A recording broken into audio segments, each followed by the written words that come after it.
So very good evening student, hope आप सभी बहुत अच्छे होंगे, आपकी तैयारी भी अच्छी चल रही होगी। आज हम लोग पढ़ेंगे पाप और पुण्य। क्योंकि आप अक्सर सुनते होंगे कि ये काम करो तुमको पुण्य मिलेगा, ऐसा मत करना नहीं तो पाप लिखेगा। तो ये पाप और पुण्य होता क्या है? ऐसे यदि आप यूपीएससी के स्टूडेंट हैं तो यूपीएससी का मेंस का जो सिलेबस है, जिसमें जीएस पेपर 4 जो है एथिक्स, इंटीग्रिटी एंड एप्टीट्यूड, उसका ये पार्ट है। तो चलिए समझते हैं कि पाप और पुण्य क्या होता है। एक बार एक व्यक्ति है, हम लोग मान लेते हैं इसका नाम है सुरेश। सुरेश जो है इसको स्टेशन जाना है, तो ये अपने घर से सामान वामान लेके निकला, रेलवे स्टेशन को ट्रेन पकड़ना था। और जैसे घर से बाहर निकला तो ये ढूंढने लगा रिक्शा वाला कहाँ है, रिक्शा वाला कहाँ है। तभी इसको एक रिक्शा वाला दिखता है। यहाँ पे एक रिक्शा वाला है, बेचारा उदास हताश, क्योंकि मई महीना का समय, दोपहर का समय, तपतपाती धूप, 40 डिग्री सेल्सियस है ना टेम्परेचर है। और रिक्शा वाला भी कहीं ना कहीं तलाश में था कि कोई मिल जाए जहाँ से मेरा कुछ कमाई उमाई हो जाए। उसी वक्त सुरेश अचानक से घर से निकलता और रिक्शा वाला को आवाज़ देता है, वो भाई से रुके रुके रुके। रिक्शा वाला रुकता है यहाँ पे। सुरेश बोलता है कि स्टेशन चलोगे क्या? तो रिक्शा वाला बोला हाँ बाबूजी बिल्कुल चलेंगे, चलिए। तुरंत सामान उठा के रखने लगता है सुरेश का। सुरेश बोलता है रुको रुको रुको, पहले बताओ कितना लोगे? बोले बाबूजी यहाँ से स्टेशन काफ़ी दूर है, आप एक काम कीजिएगा 10 रुपये दे दीजिएगा। सुरेश बोला ना ना, 10 रुपये बहुत ज़्यादा बोल रहा है, हम तुमको 5 रुपया देंगे, 5 रुपये में तुम मुझे पहुँचाओ स्टेशन। रिक्शा वाला बोला कि 5 रुपये में कहाँ से हो पाएगा, इतना दूर है, 10 रुपया में आप मुझे दे देते तो ज़्यादा अच्छा रहता। अच्छा एक काम कीजिए, 8 रुपया आप दे दीजिए, 8 रुपये में हम आपको पहुँचा देंगे। सुरेश बोला कि ना, 5 रुपये में चलना है तो चलो, नहीं तो मैं जा रहा हूँ दूसरे रिक्शा वाले के पास। रिक्शा वाला अपने पॉकेट में झांकता है और देखता है कि 20 रुपये। ये सोचने लगता है कि इतना कम रुपए में मेरे परिवार का एक वक्त का भी खाना नहीं हो पाएगा। तो मजबूरन ये रिक्शा वाला सुरेश को कहता है कि ठीक है बाबूजी बैठ जाइए, 5 रुपये में ही हम चलते हैं। तो ना चाहते हुए भी ये इसको बैठाया और फिर इसको लेके जाने लगा। रास्ते में पूरा पसीना छूट रहा है और रिक्शा वाला सोच रहा है, मन ही मन सोच रहा है कि आजकल मानवता नाम का कोई चीज़ बचा नहीं, इंसानियत मर चुका है। एक इंसान दूसरे इंसान का दुख को नहीं समझ पा रहा है। अब बताओ, इतना दूर हम इसको लेके जा रहे हैं, हमको 5 ही रुपया दे रहे हैं। तो खैर रिक्शा वाला इसको स्टेशन उतारता है। जैसे ही रिक्शा से उतरता है उसी समय एक भिखारी आता है और भिखारी आकर सुरेश के सामने हाथ फैला देता है। सुरेश तुरंत अपना बटुआ निकालकर उसमें से 10 रुपया निकालता है और भिखारी को दे देता है और 5 रुपया निकालता है रिक्शे वाले को देता है। अब रिक्शा वाला बोलता है कि मेरे से अच्छा तो भिखारी है, मैंने मेहनत किया, इतने दूर से आपको मैं लेके आ रहा हूँ, आप मुझे 5 रुपया दे रहे हैं, और ये रिक्शा वाला, ये जो भिखारी है, ये बिना मेहनत का इसको आप 10 रुपया दे दिए, ऐसा क्यों? तो सुरेश कहता है कि मैंने दान दिया और इस भिखारी को मैं ज़्यादा दान दे करके मैंने ज़्यादा पुण्य कमाया। तो रिक्शा वाला कहता है कि यदि आपको लग रहा है कि आप इसे दान दे करके पुण्य कमा रहे, तो क्या आप मेरी मजदूरी को मार के क्या आप पाप के भागीदार नहीं बन रहे? सुरेश पूरा झुंझला जाता है, क्रोधित हो जाता है, तो जा जाओ, तुम्हारे जैसे लोग से मुंह नहीं लगना चाहिए। तो ये कहानी जो है, इससे एक सवाल ये बनता है कि पाप और पुण्य में भेद क्या है? क्योंकि सुरेश के अनुसार इसने पुण्य कमाया, जबकि रिक्शा वाले के अनुसार इसने पाप का भागीदार बना। तो पाप पुण्य में भेद क्या हुआ? तो सबसे पहले आप समझिए कि पाप पुण्य आता कहां से? ये तो कहीं दिखाई तो नहीं देता है कि देखो ये वाला पाप है, ये वाला पुण्य है। ये दरअसल आपके व्यक्तित्व का ही एक क्या है, हिस्सा है, आपका व्यक्तित्व का ही पार्ट है। हमारे व्यक्तित्व से ही हम ऐसा आचरण करते हैं जो पाप हो जाता है, और हम ऐसा आचरण करते हैं जो कि पुण्य हो जाता है। तो आप कह सकते हैं ये आपके व्यक्तित्व की चारित्रिक विशेषताएं हैं, जो कि आपको शुभ अशुभ आचरण करने के लिए, जो कि आपको उचित अनुचित आचरण करने के लिए, सही कर्म या गलत कर्म करने के लिए, जो एक तरह से प्रेरित करती है। आप कह सकते हैं आपका जो अंतः प्रेरणा है, जो अंदर से आपको प्रेरणा मिलता है ये आचरण करने के लिए, शुभ अशुभ ये सब करने के लिए, वही क्या है? पाप और पुण्य। तो जब आप शुभ आचरण करते हैं तो आप कहते कि हमने पुण्य कमाया, और जब आप अशुभ आचरण करते हैं तो आप पाप के भागीदार बन गए। तो आप इसे इजी लैंग्वेज में इस तरीके से समझ सकते हैं कि जितना आपके नैतिक मूल्यों में वृद्धि होगा उतना ही आप पुण्य कमाइएगा। जब कहते हैं ना कि मैंने पुण्य कमाया, पुण्य कमाने का मतलब हो गया जो आपका एथिकल वैल्यूज है उसमें जितना वृद्धि होगा उतना ही आप पुण्य कमाइएगा, और जितना ही आपका नैतिक मूल्य में का ह्रास होगा उतना ही पाप के भागीदार आप बनते जाइएगा।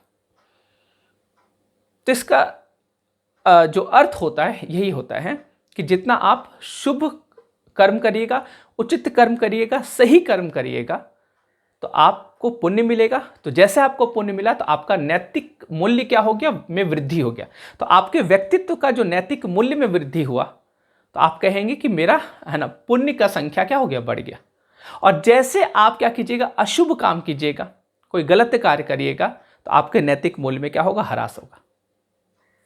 इसलिए जब भी आप कोई कर्तव्य करिए, जो आपका कर्तव्य है, तो कर्तव्य पालन के समय जितना आप अपने स्वार्थ का बलिदान दीजिएगा उतना ही पुण्य के आप क्या होंगे? भागीदार बनेगा।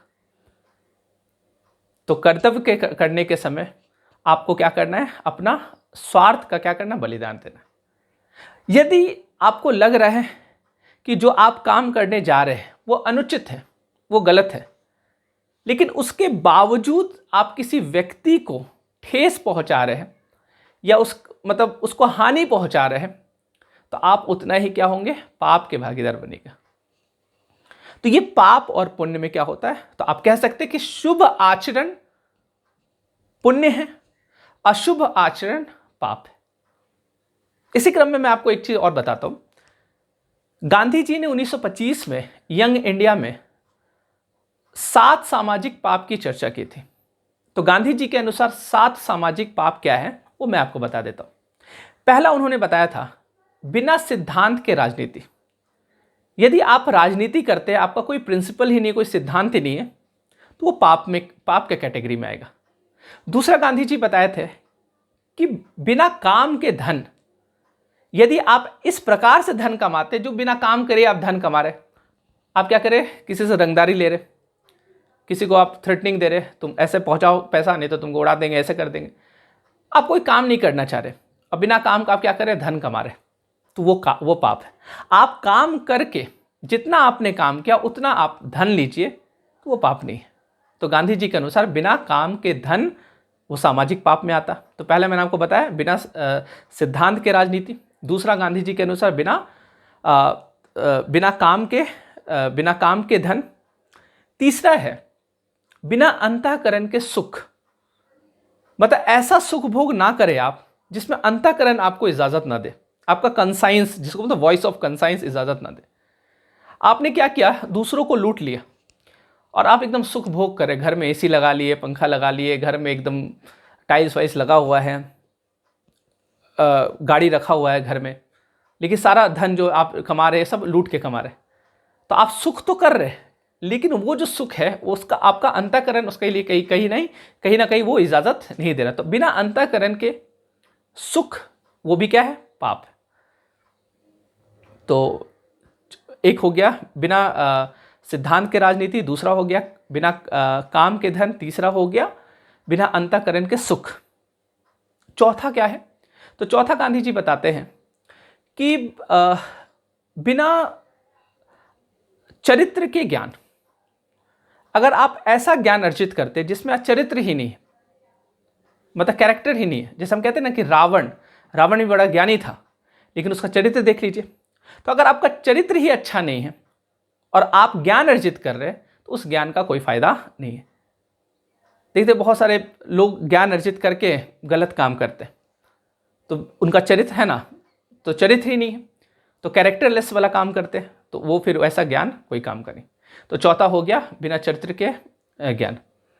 पांचवा वो कहते हैं कि बिना नैतिकता के व्यापार, कि ऐसा कोई व्यापार नहीं करिए जो बिना नैतिकता का हो। तो व्यापार जब भी होना चाहिए वो नैतिकता का होना चाहिए। आप कोई व्यापार कर रहे हैं, पैसा भी कमा रहे हैं और अनैतिक काम कर रहे हैं, तो गांधी जी के अनुसार ये क्या है? पाप। तो ये सामाजिक पाप। छठा, गांधी जी कहते हैं बिना मानवता के विज्ञान, और आजकल के ज़माने में ये चीज़ ज़्यादा सूट कर रहा है। बिना मानवता के विज्ञान का मतलब हो गया कि इतना विज्ञान को आप आगे मत बढ़ा लीजिए जहाँ पे मानवता खतरे में आ जाए। और कहीं ना कहीं एआई का जो प्रयोग आजकल हो रहा है, ये गांधी जी का 1925 में लिखा हुआ बात कहीं ना कहीं सही हो रहा है। इसका दुरुपयोग हो रहा है और कहीं ना कहीं ये मानवता पर क्या हो रहा है? प्रहार कर रहा है। किसी का चेहरा हटाकर किसी का चेहरा लगा दिए, मेरे ही वीडियो को कोई यूज़ करके मेरे से कुछ और बुलवा दिए, तो ये सब है ना, देख रहे। तो इससे मानवता क्या हो रहा? खतरा हो रहा है मानवता पे। और सातवां, गांधी जी कहते हैं बिना त्याग के पूजा, कि ऐसा पूजा मत करिए जिसमें त्याग ना हो। क्योंकि गांधी जी के अनुसार धर्म जो होता है, धर्म का दो रूप होता है। एक धर्म का शरीर होता है, एक धर्म की आत्मा होती है। तो गांधी जी कहते हैं कि हम लोग धर्म का शरीर पे ज़्यादा फोकस करते हैं, मतलब कर्मकांड पे, कि हम पूजा पाठ कर रहे हैं, नमाज पढ़ रहे हैं, हम अगरबत्ती दिखा रहे हैं, हम चर्च जा रहे हैं, हम गुरुद्वारा जा रहे हैं, मंदिर मस्जिद जा रहे हैं, चादर चढ़ा रहे हैं, प्रसाद चढ़ा रहे हैं। लेकिन जो धर्म का आत्मा होता है कि सत्य बोलना है, हिंसा नहीं करना है, द्वेष नहीं रखना है, क्रोध नहीं करना है, लोभ नहीं करना है, तो किसी के प्रति हे दृष्टि नहीं रखना है, तो इस तरह का चीज़ को ख़त्म करना, ये धर्म का क्या होता है? आत्मा होता है।